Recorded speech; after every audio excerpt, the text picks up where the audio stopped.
প্রিয়াঙ্কার আগে 7 থেকে 8টা গার্লফ্রেন্ড ছিল নিক জোনাসের। হায় হায় হায়, গর্বিত বরকে নিয়ে এবার বিপাকে বললেন প্রিয়াঙ্কা।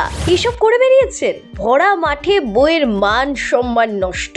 ওদিকে সারা আলি খান ভালোই ডুবে ডুবে জল খাচ্ছেন, নতুন বয়ফ্রেন্ডকে নিয়েই ব্যস্ত এখন। জানেন কে তিনি? আর আমির খান তো এবার যাচ্ছে তাই একটা কাণ্ড করলেন, রেগে ছেলেকে নেপোকিট বললেন। কেন এত রেগে গেলেন ছেলের ওপর? প্রথমে যে কথা বলছিলাম, প্রিয়াঙ্কা চোপড়ার হাজবেন্ড নিক জোনাস প্রিয়াঙ্কাকে তো একেবারে লজ্জায় ফেলে দিলেন। আরে ভাই, এই লোক নাকি একটা দুটো নয়, প্রিয়াঙ্কার আগে 7 থেকে 8টা প্রেম করেছেন। কি কাণ্ডটা না ভাবুন। বেচারা ধোকা খেতে খেতে লাস্টে এসে প্রিয়াঙ্কার কাছে খুঁজে পেয়েছেন ভালোবাসা। একের পর এক প্রেম ভাঙার যন্ত্রণায় তখন কাতর প্রিয়াঙ্কা চোপড়া। তখন নিক জোনাস একেবারে রমণীতে মগ্ন। আরো তো গেল ফাঁস হয়ে গেল। প্রিয়াঙ্কাকে যখন ইনস্টাগ্রামে ফার্স্ট মেসেজ করেছিলেন নিক জোনাস, তখন নাকি অন্য একজনের সাথে সম্পর্কে ছিলেন তিনি। নিক যে একেবারে দিল খোলা মনে, সেটা বোঝাই যাচ্ছে। কি আপনি ধরতে পারলেন কি বললাম?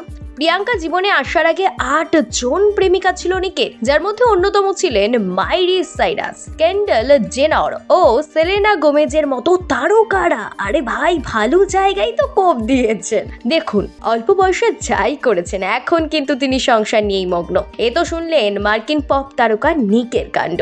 এবার বলি সারা আলি খানের কথা। লুকিয়ে লুকিয়ে বেশ ভালোই ডুবে ডুবে জল খাচ্ছেন তিনি। সাইফের হবু জামাইকে আপনি চেনেন?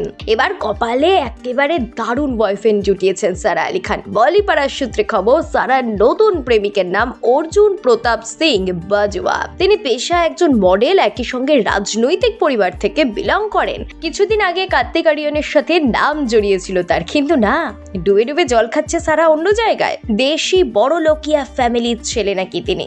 যদি সম্পর্কটা টিকে যায় তাহলে সৈফ আলি খানের হবু জামাই কিন্তু কোনো দিক থেকে পিছিয়ে নয়। সব দিক থেকে শ্বশুরের সাথে সে পাল্লা দিতে পারবে। দেখে শুনেই কি চুজ করেছে সারা। তবে এবার দেখার সম্পর্কটা আদৌ টেকে নাকি, বিয়ে পর্যন্ত আদৌ গড়ায় নাকি।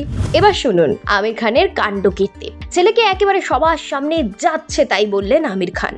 বলিউডের মিস্টার পারফেকশনিস্ট অভিনেতা আমির খান এই মুহূর্তে প্রেমিকা গৌরীকে নিয়ে দারুণ ব্যস্ত রয়েছেন। সম্প্রতি ইউটিউবে মুক্তি পেয়েছে আমির খান অভিনীত সিনেমা সিতারে জামিন পার। আপনি দেখেছেন? ইতিমধ্যে সিনেমা হলে এই সিনেমাটি ভালো ব্যবসা করে ফেলেছে। ইউটিউবে দর্শকরা 100 টাকা দিলেই দেখতে পাবেন সিতারে জামিন পার। আর এই অনলাইন রিলিজের প্রচারের জন্যই আমির বেছে নিলেন অভিনব উপায়।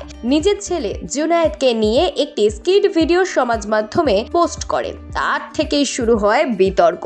ওই ভিডিওতে দেখা গিয়েছে সিতারে জামিন পার প্রচার করতে গিয়ে আমির খান ছেলেকে নিজের দুটি ব্যর্থ সিনেমার নাম মনে করিয়ে দেন। এরপরেই জুনায়েদ বাবাকে তার উপর ভরসা রাখতে বলেন। উল্টে ছেলের ওপর রাগ দেখে আমির খান নেপোকিট বলে সম্বোধন করেন। তবে এটি নিছকই অভিনয়, জাস্ট একটা প্রচারের কৌশল। তবে এই কৌশলটা ভালো লাগেনি নেটিজেনদের। ছেলের ওপর চোটপাট দেখানোটা তাদের একেবারেই পছন্দ হয়নি। আপনি কি দেখেছেন সিতারে জামিন পার? কমেন্ট করে জানিয়ে যেতে ভুলবেন না।